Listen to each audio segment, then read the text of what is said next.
Sud Radio Berkov dans tous ses états. Le face-à-face. Et nous sommes avec Nicolas Forissier, ancien auditeur chez UBS et qui publie son témoignage L'ennemi intérieur, l'homme qu'on voulait réduire au silence aux éditions Fayard. Et vous êtes aussi l'homme qui a coûté 1,8 milliard d'euros à UBS et qui a fait exploser le schéma bancaire mondial. Bonjour. Bonjour monsieur. Bonjour Nicolas Forissier, effectivement Bonjour, un récit absolument fascinant, l'ennemi intérieur chez Fayard.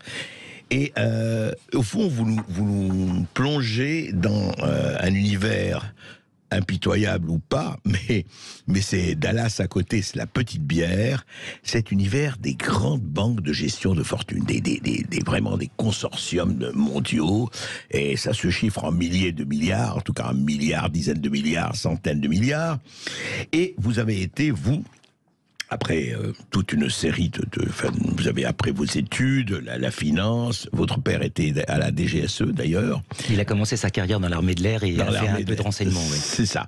Et donc, vous entrez à l'UBS, l'Union des banques suisses, qui est... Alors, peut-être décrivez-nous l'UBS aujourd'hui. C'est quoi? C'est l'UBS mondial. C'est combien de fortunes il gère à peu près? On a une idée? Alors écoutez, la banque UBS à l'échelle du monde, c'est le premier gestionnaire de fortune au monde. Il est le leader mondial, d'accord, oui. Sur cette ligne métier-là, puisqu'il y a différentes lignes métiers au sein de la banque. Bien sûr. Mais pour vous donner un ordre d'idée, on est en milliers de milliards d'actifs sous gestion. Donc en trillions. Voilà, c'est ça. Un trillion de dollars. C'est ça. Il faut que vous sachiez que les plus grosses fortunes mondiales, toutes les plus grosses fortunes mondiales, ont au moins un ou plusieurs comptes dans les antennes UBS à travers le monde. D'accord.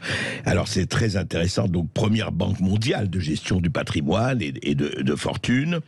Et donc, effectivement, vous entrez, vous, à UBS France. Tout à fait. Et puis, vous commencez à constater, d'abord, un certain nombre de choses, bon, ça marche très bien, et puis à un moment donné, vous constatez quelques anomalies. Et vous, comme d'autres, d'ailleurs, vous n'êtes pas le seul, heureusement.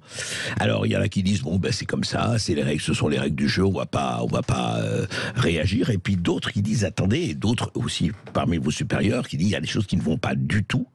Et il faut réagir, on va en parler avec vous pendant 1 heure, on va parler du blanchiment, on va parler de l'optimisation fiscale, j'adore qu'on appelle ça optimisation alors que c'est de la pure et simple évasion.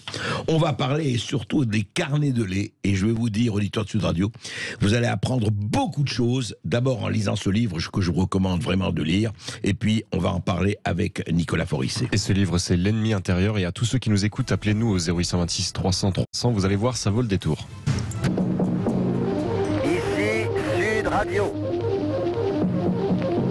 Les Français parlent au français. Je n'aime pas la blanquette de veau. Je n'aime pas la blanquette de veau. Sud Radio Berkov dans tous ses états. Nicolas Forissier, il y aurait beaucoup de choses à dire vraiment sur ce livre, et tout ce que vous racontez, c'est absolument passionnant, je renvoie au livre. Mais je voudrais arriver au moment où, effectivement, vous entrez à l'UBS. Et ce que vous avez fait, vous y êtes resté combien de temps? Je suis resté 8 ans, monsieur. 8 ans. Ouais. Alors, quel est le poste que vous occupez? En quoi ça consistait? En quoi consistait votre action? Alors, j'étais le responsable de l'audit interne France. Et donc, ce poste consiste... Donc, UBS France, UBS c'est ça? France, oui, tout à fait. Et ce poste consiste, si vous voulez, dans le dispositif de contrôle d'une banque, à vérifier que toutes les procédures sont en adéquation avec l'activité de la banque et que l'on respecte la loi dans laquelle on opère. Si d'accord. Donc oui, si en fait, si tout est dans le règlement, enfin selon les règles, c'est ça. Alors, quand et comment avez-vous commencé à constater, vous le racontez dans le livre en détail, mais qu'il y avait des choses qui clochaient, pour être un peu vulgaire? Je l'ai constaté tout de suite, si vous voulez, parce que, en fait, mes premiers audits que j'ai faits, c'était sur les moyens généraux, et donc sur le contrôle des frais. Voilà. Les frais des sociétés, les frais des entreprises, exactement. etc. Oui. Et restaurants, les notes de restaurant, voyages, mini-bars, tout ce que vous voulez. Les congés, par exemple. Et quand vous vous apercevez que des collaborateurs ne déclarent pas bien, ont des activités de voyage totalement démesurées par rapport à leur chiffre d'affaires, par rapport à leur volume de clients. Vous vous dites, mais bon, il y a quelque chose qui va pas, puisque vous générez 70 000 euros, par exemple, de frais de déplacement en une année. Quand vous avez 12 clients, il y a un truc qui va pas. Vous allez voir qui, vous faites quoi. Donc, c'est à travers ces deux audits qui paraissaient à l'époque, pour la banque un peu stupide, que j'ai pu déjà cibler et voir quels étaient les départements qui dysfonctionnaient, qui n'allaient pas. Ça, c'est parmi les salariés de la banque. Exactement, exactement. Et ça vous permet d'avoir un regard sur la gestion en interne de la banque. Parce que, évidemment, quand on génère énormément de notes de frais sans avoir le chiffre d'affaires à côté, c'est qu'il faut qu'il y ait une validation, il y a un accord. Bien sûr. Voilà. Donc ça m'a permis de cibler déjà d'entrée de jeu. Et puis après, je suis tombé effectivement en auditant et en contrôlant les procédures commerciales et les commerciaux. Là, je me suis rendu compte qu'il y avait de vrais dysfonctionnements avec des clients qui n'avaient pas à être là parce que ça correspondait pas à la cible métier. Leurs origines n'étaient pas conformes à ce que nous devions faire déontologiquement. Terrorisme et ainsi de suite. Alors, voilà. Donnez-moi des exemples justement précis, sans nommer des noms, c'est pas le problème, bien sûr.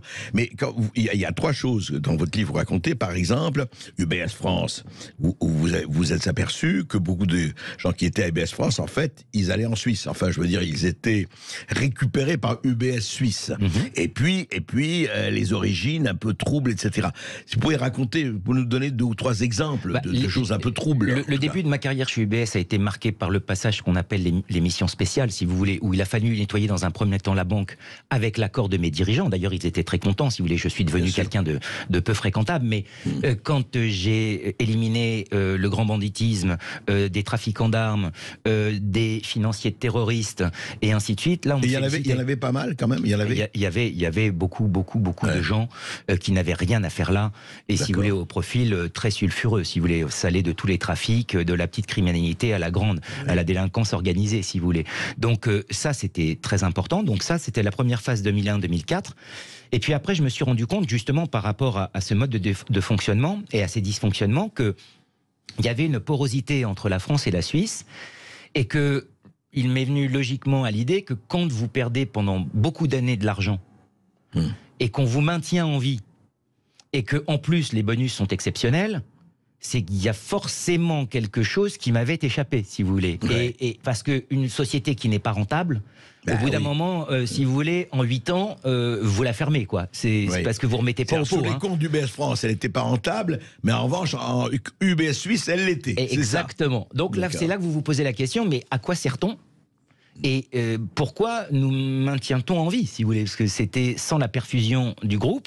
En Suisse, la banque, la filiale française coulait, puisqu'elle a été débitrice et déficitaire chaque année. D'accord ? Donc c'est là que je me suis rendu compte qu'il y avait un souci. Et puis après, évidemment, les langues se sont un peu déliées au fur et à mesure que j'avançais dans mes contrôles. Et c'est là que j'ai découvert le système parallèle comptable, les fameux carnets du lait avec leurs fichiers vaches. Et là, on a commencé à m'expliquer l'histoire. Alors, parlons de ces fameux carnets du lait dont vous parlez, effectivement. J'avais jamais entendu parler de ça. Je pense que la quasi-totalité de nos auditeurs et la quasi-totalité des Français n'ont jamais entendu parler de ça. Alors, en quoi ça consiste ? Pourquoi d'abord carnet de lait ?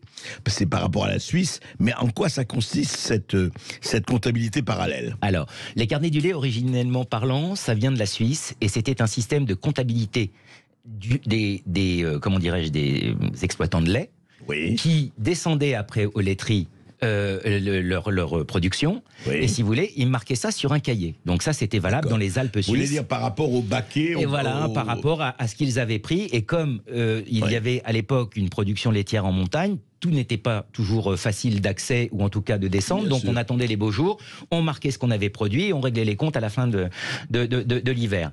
Donc c'est ça, la terminologie des carnets du lait, c'est d'origine suisse. D'accord. Et ça a été d'ailleurs mis en place par un collaborateur qui venait de Suisse et qui est venu faire ses premières armes chez UBS France et qui est venu avec cette dénomination. Alors, chez UBS France et en Suisse, en quoi ça consiste ? Alors, en quoi ça consiste ? C'était de tenir de manière manuscrite toutes les opérations, je dis bien toutes les opérations illégales d'aide à l'évasion fiscale. De manière manuscrite. De manière manuscrite. Pas sur ordinateur, pas sur rien. Non. Papier et... C'était papier, crayon, de couleur, avec des codifications pour s'y retrouver, si vous voulez. Il ne fallait pas qu'il y ait de nom de client, il fallait qu'il y ait des dates, il fallait qu'il y ait évidemment les 2 antennes qui étaient à l'origine de l'opération. Donc il fallait qu'il y ait une antenne émettrice et une antenne réceptrice. Donc, avec des noms de code ou des chiffres de code. Avec, vous pouviez avoir des sobriquets, des numéros, des codes chiffrés, des codes couleurs. aussi, ça m'est arrivé de voir ça. Et donc, si vous voulez, ces carnets du lait étaient tenus des deux côtés de la frontière. Oui. À la fin du mois, on vérifiait bien pour le chiffre d'affaires, parce que vous vous doutez bien que quand on va faire évader 1 million d'euros en Suisse, l'opération ne peut pas apparaître dans la comptabilité française. Oui. Parce Alors que là, comment on fait concrètement? comment on fait? C'est très simple. Donc on tient ces fameux carnets du lait, d'accord.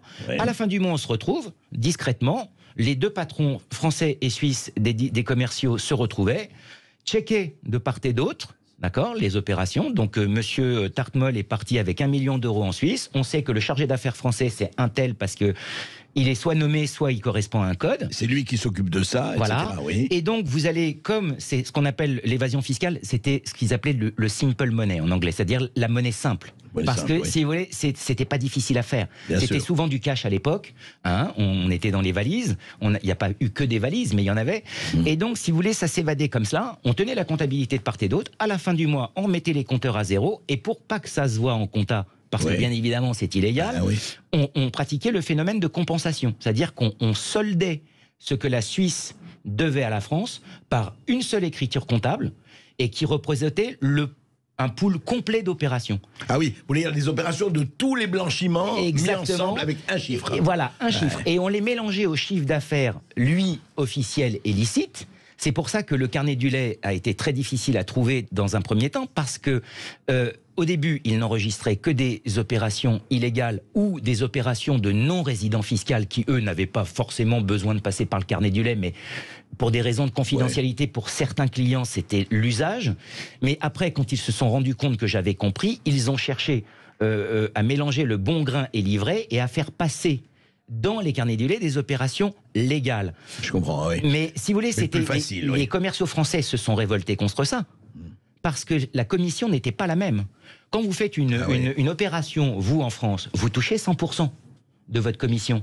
Mais quand on passait par les carnets du lait, même si les Suisses n'avaient rien fait... Ça se divisait entre les Suisses et les Français. Ça se divisait en deux. Donc, quand vous avez un gros client, je vous donne un exemple de 40 millions d'euros que vous avez fait rentrer en France... Alors, quelle est votre commission? Par exemple, quand vous avez un client de 40 millions d'euros, la commission du chargé d'affaires.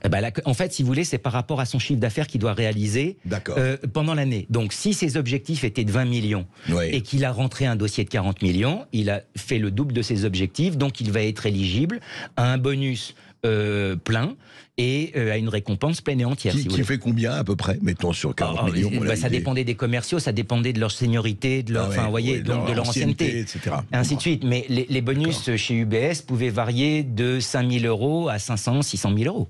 Par an? Par an. D'accord. Et alors, justement, ces opérations-là, alors c'est ce fameux carnet du lait dont vous parlez, donc tout écrit à la main, rien d'enregistré, rien, etc. Et une fois par mois, Français et Suisses, enfin les responsables, se trouvaient pour arranger tout ça. Tout à fait. Est-ce que les opérations de blanchiment rentraient là-dedans aussi? Les opérations de blanchiment rentraient effectivement là-dedans, puisqu'il fallait impérativement que les commerciaux français soient reconnus à la virgule près au niveau de leur chiffre d'affaires. Mais comme il y en avait une partie qui n'était pas déclarable, il fallait tenir cette comptabilité parallèle. C'est ça. Voilà. Vraie comptabilité parallèle. Tout à fait. Qui, à votre avis, juste un mot, représentait quoi? 5-6% de la comptabilité générale? Ou plus? Ou pas? Ça, on n'a pas de chiffre précis. On n'a pas de chiffre. Je serais difficilement capable de le quantifier, mais on peut évaluer, si vous voulez, moi je dirais une bonne dizaine, voire dizaine de pourcents. Ah oui, quand même. Oui, quand même. 6 à 10%. Oui, d'ailleurs, vous donnez enfin les chiffres de l'évasion fiscale encore aujourd'hui. Hein, c'est ce que vous dites. Hein, c'est assez extraordinaire. Vous parlez d'après un rapport du cabinet de Deloitte en 2020, et c'est votre livre final dessus, on estime que ce sont 800 à 2000 milliards de dollars qui sont blanchis chaque année. Tout à fait. C'est quand même assez énorme. Et ça va même plus loin si vous rajoutez, parce que là on parle que de l'évasion fiscale. Si vous rajoutez la grande délinquance financière et la criminalité financière, on est à 22 000 milliards de dollars. 22 000 milliards de dollars dans le monde? Dans le monde, dans les paradis fiscaux. Ah oui, aujourd'hui? Oui. Ah oui, et c'est le chiffre le plus bas, hein, parce que des estimations montrent à 27 000 milliards. Intéressant. On venait de parler des hôpitaux, là, mais écoutez, on en reparle après cette petite interruption. Et vous devez être ravis d'apprendre tout cela. Vous nous appelez au 0826 300 300. Ici Sud Radio. Les Français parlent au français. Les carottes sont cuites. Les carottes sont cuites. Sud Radio Berkov dans tous ses états. Et nous sommes toujours avec Nicolas Forissier, l'ennemi intérieur, ce récit absolument passionnant sur sa carrière qui a été interrompue, mais pour la raison qu'on connaît à UBS France, effectivement, avec ces milliers de milliards de dollars qui sont un peu trafiqués, manipulés. Alors, évidemment, attention, et lui-même est le premier à ne pas généraliser, il y a de l'argent tout à fait légal, calme, et les gens qui gagnent, évidemment, même leur fortune en toute légalité, tout va bien. Mais quand on commence à tricher avec ça, quand on commence à sortir de la légalité et des règles, là, il y a des problèmes, et vous avez eu le courage de vous y opposer, en tout cas de le dénoncer, et Nicolas Forissier, alors justement, vous avez commencé à regarder tout cela, avec le carnet du lait, les comptabilités parallèles écrites, crayons de couleur, etc., etc. Et qu'est-ce qui s'est passé quand vous avez commencé à dire, vous le racontez dans votre livre, mais je voudrais que vous le racontiez, donc vous avez commencé à dire, mais attendez, il y a vraiment des choses qui vont pas là, etc. Comment vous avez été? Qu'est-ce qui s'est passé? Alors ça a été divisé, j'ai vu à l'UBS, vous le racontez, entre les gens qui disaient oui, tu as raison, continue, ou d'autres qui disaient attends, vous allez où là? Qu'est-ce que vous faites? Bien, écoutez, en fait, ça a dépendu de ma présidence. En fait, j'étais rattaché à un PDG. Oui. Tant le tout premier, le président de Montesquieu, si vous voulez, de la banque UBS France, était un peu légaliste comme moi, et il était hors de question que ses activités illégales perdurent, et il a tout fait pour me défendre, me couvrir, et c'est de cette phase de 2001 à 2004 où on a tout nettoyé. Après est arrivé un nouveau dirigeant qui était d'origine suisse, qui venait de Monaco, ça ne s'invente pas, et donc, si vous voulez, lui a ouvert les vannes. Clairement. Donc, c'est sous cette nouvelle présidence que là, j'ai commencé à avoir des soucis, parce que bien évidemment, je commençais à m'approcher trop près du soleil et du cœur du business model de cette banque, du cœur du métier, réacteur. du cœur du réacteur. Donc, si vous voulez, là, j'ai commencé à sentir les premières contraintes, si vous voulez, parce qu'à chaque fois que je soulevais une question, comme je l'ai dit dans le livre, j'ai dénoncé à 2 reprises, en 2008, en interne. Si vous voulez, on me disait toujours, oui, entre 2005 et 2008, oui, t'inquiète pas, on va régulariser, on sortait de nouvelles procédures. C'est vrai qu'on avait les plus belles procédures du monde. C'est tout juste si elles n'étaient pas reliées en livre. Mais avoir des procédures, c'est bien, les respecter, c'est mieux. Et là, évidemment, quand les autorités de tutelle venaient nous contrôler, on était vraiment un blanc mouton, si vous voulez. Voilà. Quand vous parlez des autorités de tutelle, c'est qui vos autorités? La CPR, l'autorité de contrôle prudentiel et de résiliation. Qui dépend de qui? Qui est une structure, je dirais, indépendante, mais qui relève du ministère des Finances. C'est ça, de Bercy. Voilà, tout à fait. Donc, on venait voir, vous disiez tout va bien, etc. Ouais. Mais vous constatiez que tout n'allait pas très bien. Et non, tout n'allait pas bien. Tout n'allait pas bien. Et si vous voulez, à chaque fois que je prends cet exemple, quand vous avez un collaborateur qui se fait régler ses notes de frais par la Suisse, si vous voulez, alors que comptablement, un collaborateur d'UBS France qui se faisait régler ses notes comptables par la Suisse. Bon, c'est sur quoi je suis tombé. Bon, si vous voulez, d'abord, il y a un dysfonctionnement comptable, fiscal, parce que UBS France était une filiale indépendante, enregistrée en société anonyme, donc nous avions notre comptabilité qui était capable de rembourser cette collaboratrice en question. Quand vous vous apercevez que la Suisse participe à cet effort de comptabilité, c'est là que j'ai compris que si elle rembourse comptablement des notes de frais, c'est qu'il y a un business derrière. C'est qu'il y a des déplacements et il y a un business. Et c'est là que les ennuis ont commencé. Donc là, vous avez parlé de ça, vous avez fait état de cela, et on vous a dit, ça vous regarde pas, c'est pas grave Non, on m'a dit, on va arranger, on va corriger tout de suite. Alors, il le faisait en façade. Effectivement, mais pas vraiment. La collaboratrice qui était remboursée et défrayée par la Suisse, effectivement, a réintégré une équipe 100% française, mais c'est pas pour autant qu'elle a arrêté son activité. Et au-delà de ça, donc, il y avait cet extraordinaire transfert de grandes fortunes, dont on connaît ou pas la provenance, dont on connaît ou pas la légalité, etc. Tout à fait. Et ça a batté son plein. Ça battait son plein. Je peux vous dire que des années 2005 jusqu'après mon départ, c'est-à-dire fin 2009, ça a vraiment battu son plein. Oui, ça, je peux vous le dire très clairement, puisque je l'ai dénoncé dans un rapport d'audit qui montrait explicitement que j'avais tout compris, j'avais enquêté pendant plus de 2 ans, parce que la difficulté, quand tout est manuel et détruit mensuellement et annuellement, c'est qu'il faut trouver les preuves. Et que parce que les papiers, donc ces papiers sont détruits au bout d'un an. Tout à fait. Enfin, tout à fait. Tout à fait. Quoi, ils sont brûlés? Il y avait les comités bonus. Pour vous donner un exemple, en fin d'année, pour attribuer les bonus des commerciaux français, il y avait ce qu'on appelait un comité bonus, où tous les patrons de secteurs étaient invités, donc les provinciaux comme les parisiens, par ligne métier, d'accord. Ils venaient avec leur canidulé, déjà interdit d'avoir les portables en salle. Donc les portables restaient à l'entrée, parce que pas de photos, rien, d'accord, et pas d'enregistrement. Pas de portable dans la réunion. Ils venaient avec leur carnet. Et ils venaient avec leur feuille papier, d'accord. On faisait les comptes, ils faisaient les comptes, et à la fin de la réunion, la directrice financière de l'époque relevait les copies, et à la broyeuse, terminé. Ah ouais. Voilà. Systématiquement. Systématiquement. Il n'y avait aucune trace. Vous ne pouviez trouver aucune trace. Et je les ai trouvés. C'est très simple, parce que la banque n'a jamais. Comment vous les avez trouvés? La banque n'a jamais compris que, si vous voulez, certes, j'ai eu de la chance avec mes audits, si vous voulez, mais ce sont les commerciaux eux-mêmes qui m'ont donné cette information, parce qu'ils supportaient un risque pénal. À partir du moment où vos patrons vous demandent de faire de l'illégalité, vous êtes vous-même en risque pénal. Bien sûr. Et des collaborateurs seniors, très expérimentés, ont dit, il en est hors de question, nous on ne le fera pas. Et donc, comme ils avaient à l'époque une confiance en moi, parce que j'avais montré professionnellement que je tenais la route, plusieurs sont venus me voir, qu'ils soient français ou suisses, et m'ont révélé l'existence de ce carnet, de cette comptabilité parallèle, en me donnant des dates, des noms et des opérations.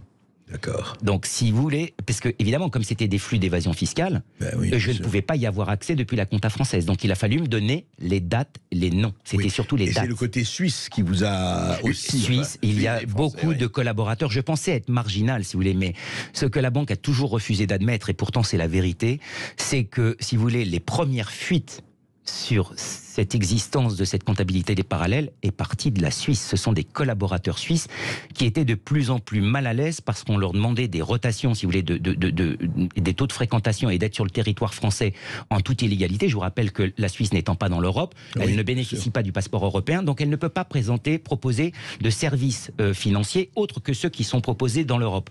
Et donc l'évasion fiscale étant illégale chez nous, et le démarchage devenant donc illicite puisque non autorisé, eh bien voilà, et ces gens-là disaient, mais attendez, nous si on se fait choper dans le Lyria, donc le TGV qui relie la France et la Suisse, ce qui est arrivé, c'était... Avec des valises ou avec des cahiers mais c'est pour ça que les commerciaux, si vous voulez, il y avait une procédure suisse mise en place en France, que l'on appelait le Security Risk Governance, donc la procédure de sécurité et de gouvernance et d'accompagnement, où les Suisses ne devaient pas voyager avec un ordinateur plein, donc on leur fournissait des ordinateurs qui étaient vidés. Grâce à un code et un stratagème, quand ils se loguaient chez nous et se branchaient chez nous, les données comptables et des clients auxquels ils n'avaient pas le droit d'avoir accès apparaissaient. Les portables devaient être vides également, et si jamais ils étaient chopés, il fallait rentrer 3 fois le code PIN pour bloquer le truc. Et oui, changer d'hôtel, changer de compagnie de taxi, ne jamais loger au même endroit. Pourquoi? Moi, je me souviens... Dis-moi, la CIA à côté, c'est beaucoup mieux qu'un roman policier, ou pire. Enfin, mais oui, mais si vous voulez, moi, je me souviens, quand je racontais ça, un des PDG de la Banque France m'a dit, mais c'est parce que c'était pour des raisons de sécurité, à cause de Vigipirate et des terroristes, et des risques terroristes. Et je lui avais répondu par médias interposés, depuis quand Paris et Kaboul?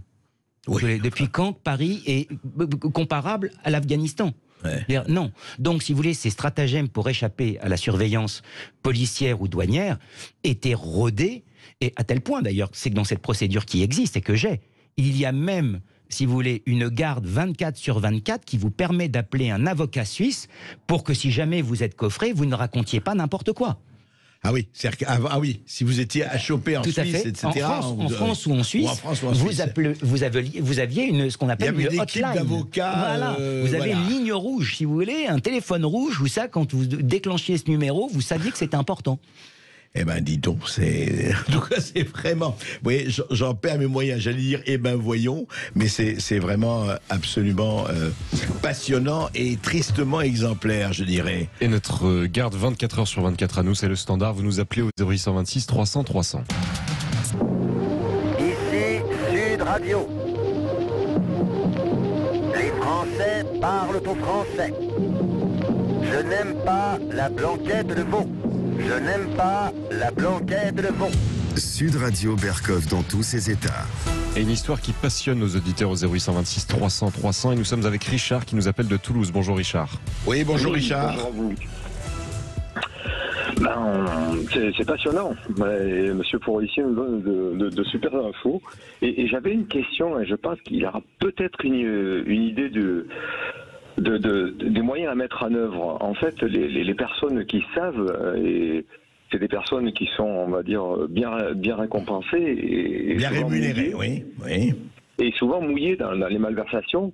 Alors, je voulais savoir si les États, comme la France, ils prévoyaient ou pas des bonus ou des incentives qui pourraient amener ces personnes à aider l'État moyennant une récompense financière, puisque je crois qu'après derrière ils sont un peu grillés dans les affaires. C'est clair. Et une immunité par rapport à ces affaires. Est-ce que ça existe et quel montant il faudrait pour pouvoir déclencher ces réactions? Alors Nicolas Forissier, la question de Richard, est-ce qu'il faudrait encourager effectivement les lanceurs d'alerte et en tout cas, et peut-être leur donner des bonus?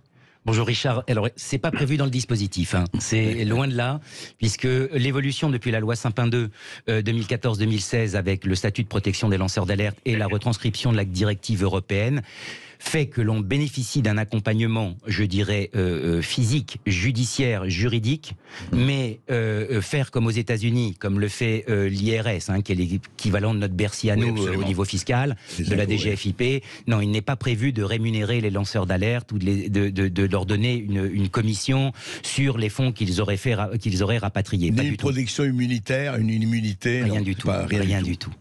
Voilà, Richard, on est encore loin du compte de ce point de vue-là. Ouais. Merci. Donc en fait, quelque part, on ne met pas les moyens. Bah écoutez, on ne met pas les moyens, on a les moyens, mais on ne les met pas. C'est ça le problème de ce que dit Nicolas Forissier. Merci Richard pour votre appel. Nous sommes maintenant avec Michel qui nous appelle de Champagne. Bonjour Michel. Bonjour Michel. Bonjour André, bonjour à votre invité. C'est vrai que vos propos et vos témoignages sont très très précieux. On voit bien que vous détenez beaucoup d'éléments qui vous permettent d'apporter la vérité aux citoyens que nous sommes. Alors moi je voulais venir un peu, bien entendu, l'évasion fiscale c'est un véritable problème parce que bien entendu les petites et moyennes entreprises dont je fais partie, nous n'avons pas accès à tout ça, ça forcément ça nous plombe et on est doublement plombé, vous savez, parce que moi je voulais un petit peu sortir du sujet, mais pas tellement. Si vous voulez, aujourd'hui, la charge qui pèse sur les entreprises françaises, c'est quelque chose d'énorme. On est probablement les champions du monde de la charge sur le produit, parce que j'insiste bien, la charge sur le produit. Vous savez, je crois que c'est dans les années 68. À cette époque, on avait trouvé à bien diviser les deux genres, la part patronale et la part salariale. Moi, j'appartiens à une génération où, quand sur mes fiches de paye de l'époque, j'avais 17 ou 22%, je crois, de charges sociales d'entreprise, ça s'appelait. Vous voyez ce que je veux dire? Et donc, aujourd'hui, on a des parts patronales, des parts salariales. En réalité, tout ça, ça ne sort de la poche ni de l'un ni de l'autre. Ça sort surtout du coût, ça provoque le coût de revient du produit de l'entreprise. Et ça, c'est quelque chose que je ne sais pas si j'arrive à m'expliquer suffisamment bien. Non, mais ça, oui.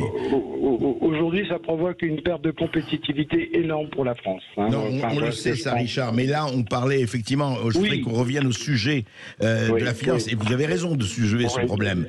Mais ce qui vous indigne, entre autres, c'est le spectacle de ce que dit Nicolas Forissier par rapport à votre marge de manœuvre à vous, quoi. Exactement, c'est tout à fait ça. Aujourd'hui, tout ça, ça nous plombe. Et alors qu'on vient nous dire, on nous parle en ce moment de pouvoir d'achat et tout, mais vous vous rendez compte, le pouvoir d'achat, c'est une vaste mascarade. En réalité, ce qu'il faudrait faire, si on voulait vraiment faire de l'augmentation de salaire, il faudrait commencer que ces messieurs arrêtent de gaspiller l'argent des entreprises et que cet argent, l'économie faite au travers de ça, qu'on vienne effectivement en mettre dans la poche de l'employé. Et ça, ce serait du pouvoir d'achat. Et qui ne viendrait pas peser sur l'entreprise. Alors, vous savez, André, ma question, mon exposé peut vous paraître simple. Moi, je suis le patron de 4 employeurs, plus mon fils et moi. Aujourd'hui, nos entreprises, moi, je gagnais beaucoup plus d'argent avant, si vous voulez. Ouais, je comprends. À partir des années 80, ça a été une catastrophe. Voilà, d'accord. Je voulais juste dire ça, quoi. Mais écoutez, votre témoignage est important et c'est vrai qu'au-delà, mais Nicolas Forissier, on en parlait, au fond, Nicolas Forissier, regardez, voilà, la reprise de PME ou TPE, qui essaye de vivre au jour le jour avec, on sait comment ça se passe avec les charges, mais au fond, à côté de ça, vous nous parlez de milliers de milliards de dollars. Et qui au fond, qui vont ailleurs, qui vont au Luxembourg, qui vont dans les îles anglo-normandes ou je ne sais pas. Et au fond, le système continue, on en parle. Et vous racontez, d'ailleurs, c'est très intéressant, vous donnez la déclaration de Pierre Moscovici, avant qu'il ne soit commissaire européen, c'est ça, qui disait qu'il n'y a plus de paradis fiscal en Europe. Oui, c'est ça. Et ça vous fait rire, vous? Oui, ça me fait rire, oui, bien sûr, ça me fait rire, parce que tout le monde sait que c'est faux. Bien évidemment. Nos voisins, nos principaux voisins européens, alors la Suisse est hors Europe, mais c'est un des plus grands paradis fiscaux qui existent. Mais vous avez le Luxembourg, également, les îles anglo-normandes, pour ne citer qu'elles. Je vous rappelle que, accessoirement, alors Andorre un peu moins maintenant, mais vous avez quand même Monaco. Oui, pas mal non plus. Place réputée aussi pour la chose. Donc vous voyez bien, au sein même de l'Europe, vous avez un des 6 membres fondateurs de l'Europe, le Luxembourg. Si vous voulez, pays dans lequel les Français sont le premier contingent, représentent le premier contingent d'évadés fiscaux. On le sait. Le premier. 17 000 comptes non déclarés. Donc si on a le chiffre, on sait où ils sont. Donc si on veut aller les chercher, on peut aller les chercher. Donc c'est une volonté politique. Et là où je rejoins votre auditeur, c'est que l'évasion fiscale, pourquoi, si vous voulez, au-delà de ma propre histoire et de mon obligation de déclarer ces faits, parce que c'était des faits illégaux et j'étais moi-même, je supportais un risque pénal. Donc je n'avais d'autre choix. Alors certes, j'ai quelques valeurs et j'ai voilà. Vous avez une conscience. J'ai une conscience. Mais si vous voulez, c'est un fléau pour notre économie nationale. C'est, si vous voulez, parce que là, comme les évadés fiscaux sont à l'extérieur, on est sans arrêt en train d'essayer de baisser l'impôt sans jamais essayer de résoudre le problème de coût. Et là où ce monsieur, votre auditeur, a raison, c'est que ce ne sont pas nos grandes entreprises qui payent l'impôt. C'est les PME, PMI qui, elles, le paient vraiment au centime près. Alors que c'est le nerf de la guerre de notre économie. Ce sont eux les pourvoyeurs d'emplois. Certes. Donc, absolument. si vous faites rentrer les évadés fiscaux, personnes physiques, comme les personnes morales, si vous êtes plus nombreux dans le bocal, excusez-moi la métaphore avec le poisson, bah vous payerez moins. Bien sûr. Et voilà. Et là, on est en train de prendre le chemin totalement inverse, c'est-à-dire qu'on est en train de faire du dumping fiscal, c'est-à-dire qu'on court après les autres paradis fiscaux. Et c'est ça qui est en train de se passer. Et on ignore ceux qui sont en Europe et on court après les autres. Et on court après les autres et on court après ceux qui vont exprès, si vous voulez. Je vais vous donner un chiffre et une statistique. Oui, allez-y. On dit que la France est un enfer fiscal. On le croit ou on le croit pas. Moi, je peux vous dire que c'est pas si vrai que ça. Notamment pour les non-résidents et les étrangers, par exemple, qui ne payent pas la plus-value sur les biens immobiliers, sur les détentions immobilières. Pas tous. Le Qatar, par exemple. Par exemple. C'est ça. Ouais. Mais je vous dirais autre chose. Nos voisins allemands, nos voisins hollandais, qui eux-mêmes sont des paradis fiscaux, des terres d'optimisation fiscale, eh bien, ils ont autant d'évadés fiscaux, voire plus que nous. Les Allemands s'évadent plus fiscalement que les Français. Et pourtant, leur taux d'imposition est plus bas. Donc, vous voyez bien, pour les personnes physiques, c'est une volonté de toujours gagner plus pour en avoir plus, parce qu'on est dans une cour de récréation, une cour d'école, mais sans se soucier de demain et de l'économie nationale. Du moyen terme. Absolument. Et nous sommes maintenant avec Jean-Luc qui nous appelle des Bouches-du-Rhône. Bonjour Jean-Luc. Oui, bonjour Jean-Luc. Bonjour André, bonjour à votre invité. Bonjour monsieur. Voilà, émission très intéressante par les conséquences de ce dont vous avez parlé et tout ce qui va en découler en fait. Donc l'impression que l'on a, c'est que en fait j'ai bien entendu vos propos. L'évasion fiscale, on n'est pas les seuls pays, on n'est pas le seul pays. Ça c'est une première chose. La deuxième chose, il y a une différence de traitement entre le citoyen lambda et les grosses entreprises, alors, pour ne pas la nommer General Electric, qui profitent largement du système de la France pour aller dans un autre pays, mettre ses profits, et là il y aurait beaucoup d'argent à gagner, beaucoup. Et voilà, donc l'impression que l'on a du citoyen lambda, c'est que nous ne sommes pas protégés par nos politiques, et encore moins par l'Union européenne. Alors, un exemple qui est en corrélation, me semble-t-il, il y a beaucoup de lobbying dans ces décisions. En fait, je donne un exemple, c'est ce qui s'est passé pour les voitures thermiques, l'interdiction des voitures thermiques, au nom de quoi ? Au nom de quoi interdire un voiture interdire. Jean-Luc, je ne voudrais pas qu'on s'étende trop sur l'Union européenne et les lobbies. C'est pour dire qu'en fait, on a l'impression, le citoyen lambda, de ne plus être protégé par ceux qui devraient nous protéger. En fait. Alors justement, Jean-Luc, moi je voudrais prolonger votre question et tout à fait, vous verrez, dans le même sens. Est-ce qu'au fond, parce que vous l'avez dit hors antenne, Nicolas Forissier, et vous êtes quand même assez bien placé pour le dire, au fond, on le sait, mais vous dites de façon très claire, mais je voudrais que vous le disiez pourquoi, que le politique a cédé le pas aux financiers. C'est-à-dire que ce qui se passe aujourd'hui, vous voyez, vous avez eu ce patron de PME, vous avez Jean-Luc, vous avez Michel, vous avez Richard, tous disent un peu la même chose.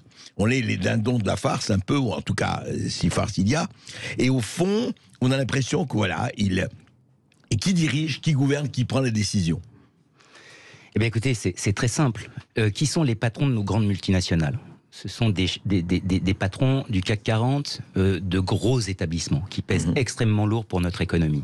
À partir du moment où ces mastodontes, d'accord, participent, financent, travaillent avec l'État, eh bien, si vous voulez, vous avez cette dualité qui s'est créée, à savoir que la finance est venue, a mis le pied dans la porte et a pris le contrôle du pouvoir politique. Le politique n'a plus le pouvoir. Il a le pouvoir de façade, il y a des ministres, des députés, des sénateurs, tout ce que vous voulez.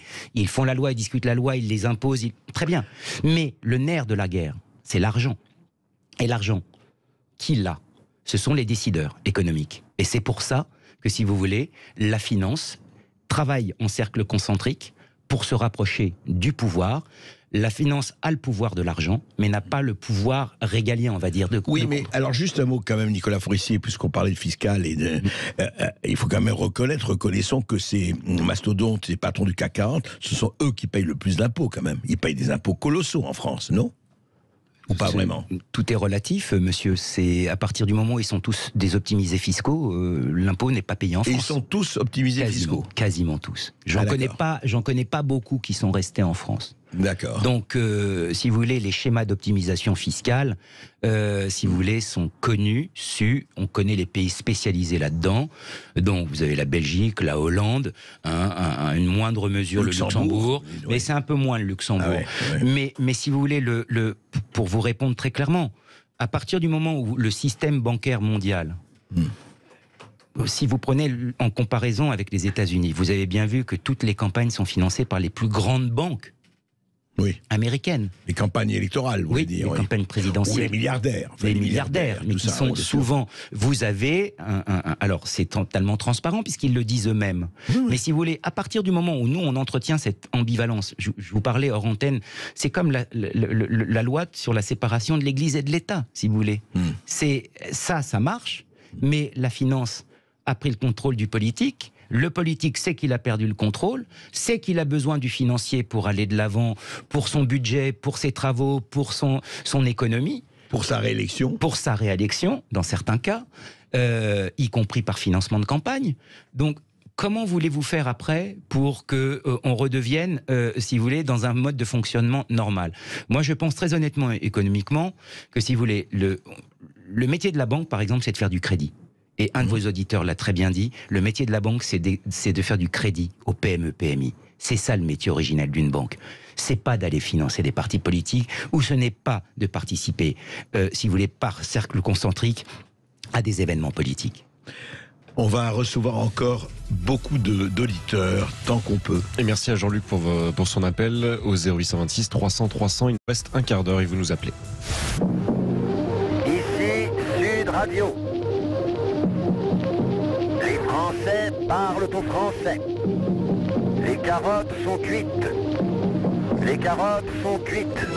Sud Radio Berkov dans tous ses états. Et nous sommes maintenant avec Hervé qui nous appelle de Seine-Saint-Denis. Bonjour Hervé. Oui, bonjour Hervé. Oui, bonjour à vous tous, tous auditeurs d'RMC. C'est pas RMC, hein, c'est Sud Radio ici. Je vous en prie, Hervé. Ouais, en tout cas, merci André pour votre émission. Vraiment, vous êtes pour nous, je sais pas, notre société, on est dans le brouillard. Vous êtes un phare qui nous éclaire un petit peu. Merci. De loin. Ça me touche. Moi, je vous écoute souvent et franchement, c'est très bien vos émissions. On identifie tous les problèmes. Par contre, on n'a jamais de solution. Il faudrait creuser à chaque fois avec vos invités quelles sont les solutions qui pourraient. On va en parler avec Nicolas Forissier. On a commencé à en parler, mais croyez-moi, on en parle aussi. Mais c'est pas, vous savez, il n'y a pas de solution lapin qui sort du chapeau. Il n'y a pas de solution magique, on le saurait. Mais déjà, je vous assure, nommer vraiment les problèmes, mettre les vrais mots MOTS sur les vrais mots MAUX, c'est déjà pas mal, je vous assure. Je vous respecte pour ça, mais moi je vous écoute souvent et c'est vrai que j'en suis blasé de ne pas avoir de solution. Et je voulais justement à votre invité demander, est-ce que quand Monsieur Sarkozy, lors de la crise des subprimes de 2008, a menacé de privatiser les banques, est-ce que ça a fait peur c'est Monsieur Dubès ou alors ils se sont tapés sur le ventre? Vous voulez dire de nationaliser les banques, pas de privatiser? Oui, nationaliser les banques, autant pour moi. Oui. Est-ce que ça a fait peur aux banques ou pas? Nicolas Forissier? Pas du tout. Pas du tout. Parce que ils n'ont pas eu peur quand Nicolas Sarkozy a dit qu'il allait nationaliser? Non, bien sûr que non. Parce que pour nationaliser une banque, alors vous pouvez le faire, bien sûr. Hein, il suffit de sortir le texte de loi enfin de légiférer, pardon. Mais si vous voulez, on n'achète pas une banque comme ça. Une banque, c'est des actifs sous gestion. Quand la banque est plus grosse que le PNB de l'État ou le budget de l'État, si vous voulez, ça les a bien fait rire. Moi, je vous le dis au contraire. Donc non. UBS est plus grosse que le UBS. Oui, bien sûr. Beaucoup plus gros que le budget de l'État. Ah oui, bien sûr. Bah oui, c'est le double. C'est vrai. C'est plus du double. Donc quand on dit on va vous nationaliser, il regarde, il dit fume, c'est du belge. Alors déjà, on peut pas nationaliser une banque étrangère, déjà, premier point, a fortiori. De nationalité suisse, donc hors Europe. À la limite, vous pouvez le faire pour vos banques françaises, mais si vous voulez prendre le contrôle d'une banque étrangère, non. Ou alors il aurait fallu qu'une de nos banques françaises fasse, si vous voulez, une opération, une OPA, pour reprendre le contrôle d'une banque étrangère. Mais enfin, là, on n'est pas dans la même cour. Hein. Donc ça n'existe pas. Non, bien sûr que malheureusement. Voilà, Jean-Luc, oui. Et un appel de Bayonne avec César qui nous appelle. Bonjour César. Oui, bonjour César. Oui, bonjour André. Et encore une fois, merci pour vos super émissions. C'est vraiment formidable. Merci à vous César. Alors dites-moi. L'auditeur qui était juste avant, j'ai trouvé assez touchant parce qu'il a dit que malheureusement, selon lui, on n'a pas assez de solutions. On dénonce beaucoup de choses sur Sud Radio ou ailleurs, mais sur Sud Radio beaucoup. Et il disait malheureusement qu'on ne trouvait pas assez de solutions. Moi, vous savez, quand j'appelle sur Sud Radio, je tourne 7 fois ma langue dans ma bouche pour essayer d'apporter une solution. Donc aujourd'hui, je vais en apporter une. Et je suis très content. Du monsieur qui est là parce qu'il a l'air très honnête. Alors moi, je m'appelle. Oui, mais je trouve que c'est très important. Vous allez voir pourquoi. Parce que moi, vous savez, ça fait 10 ans que je fais de la spiritualité, mais avec le temps. Donc je me suis intéressé beaucoup justement au concept de l'honnêteté et de la sagesse. Oui. Mais avec le temps, je me suis intéressé à l'économie et notamment Philippe Murer a été un grand phare pour moi. D'ailleurs, vous le connaissez, Philippe Murer. Oui, bien sûr, on l'a reçu ici, tout à fait. Et lui aussi parle beaucoup de l'importance de la vertu dans l'économie. Et pour moi, ça a beaucoup changé ma vie. Et il explique combien avec l'économie, avec la monnaie, on peut faire des choses formidables. Alors, qu'est-ce qu'on peut faire? Votre solution. Alors, ma solution, elle est très simple. Ça s'appelle la SEM, C-E-M. Je voudrais qu'on y réfléchisse tous ensemble parce qu'il n'y a pas de solution. Mais allez-y, exposez là. Alors la SEM, ça veut dire la capacité d'enrichissement maximal. Donc c'est un concept très facile à comprendre. Vous savez, on a créé le salaire minimum parce qu'on s'est rendu compte que les gens étaient trop sous-payés, on abusait des salaires minimums. Mais si on arrive, tel un concept de yin et de yang, de créer un concept de capacité d'enrichissement maximal, c'est-à-dire qu'on dit, par exemple, quand tu commences à avoir une grosse entreprise de 100 millions d'euros, on fait attention à toi, et tu n'as pas le droit, par exemple, de dépenser plus de 80 millions d'euros dans ta vie. Je vous donne un exemple. Un tel exemple, ça va faire que les gens, au lieu de dépenser tout et n'importe quoi, ils vont faire attention à leurs dépenses. Du coup, les gens vont faire attention à ce qu'ils dépensent. Ils vont pas acheter des bateaux, ils vont pas acheter n'importe quoi. Et du coup, le coût de la vie va être moindre puisque tout le monde va faire attention à ses dépenses. Et surtout, ça va préserver quelque chose que je trouve très important, c'est la diversité dans l'économie. Au lieu d'avoir des entreprises qui vont devenir de plus en plus grandes, on va avoir des gens qui certes vont générer peut-être toujours des milliards, mais par contre, ils ne pourront prendre que 80 millions d'euros, ce qui va donc préserver une certaine modestie. Parce que quand on a 80 millions d'euros sur son compte, même si on gère des milliards, eh ben, c'est pas pareil que quand on gère des milliards que pour soi. Donc c'est ça que je veux dire à l'auditeur qui est là, et je remercie au monsieur qui est là d'être présent. D'accord, César, il va vous répondre. On a bien entendu. La capacité d'enrichissement maximale. On a entendu. Alors, cette CEM, capacité d'enrichissement maximale, oui, c'est en fait, ça fait un pari sur la bonne volonté de chacun, quoi. Oui, mais c'est pas le chemin que l'on prend avec la mondialisation et le libéralisme à tout craint. Donc, si vous voulez, pour que on tende vers ce que dit votre auditeur, c'est qu'il faudrait déjà réguler le libéralisme et remettre de la régulation, remettre des contrôles. Attendez, c'est faisable ou pas, ça? Bien sûr, remettre des contrôles. Remettre des contrôles, remettre des lois, remettre des règlements. Pas forcément des lois, elles existent déjà. Simplement déjà les respecter. On a des lois, c'est comme les procédures. Si elles existent, c'est pour qu'on les respecte. Oui. Donc, tout existe. On a déjà le package. On a tout. Simplement, il faut le vouloir. Il faut la volonté. Il faut la volonté pour le faire. Et le courage. Et le courage. Ouais. Tout à fait. Ce qui n'est pas évident. En tout cas, Nicolas Forissier, je voudrais vous dire, vraiment, je recommande à tous les auditeurs de Sud Radio de lire L'ennemi intérieur. Vous parlez de ceux dont vous parlez, de ceux que vous connaissez. Ce voyage formidable à l'intérieur du système qui est là. Alors il ne s'agit pas encore une fois ni de le diaboliser ni de l'idéaliser, loin de là, mais il s'agit de dire voilà ce qui se passe et au moins soyez lucides, vous voyez. Alors les solutions, on verra, mais la lucidité, c'est la blessure la plus proche du soleil, ne l'oubliez jamais. Et avec en sous-titre L'homme qu'on voulait réduire au silence, ce qui n'est jamais le cas sur Sud Radio, et ce livre est publié aux éditions Fayard. Dans un instant, Brigitte Lahaye. Sud Radio. Sud Radio, parlons vrai.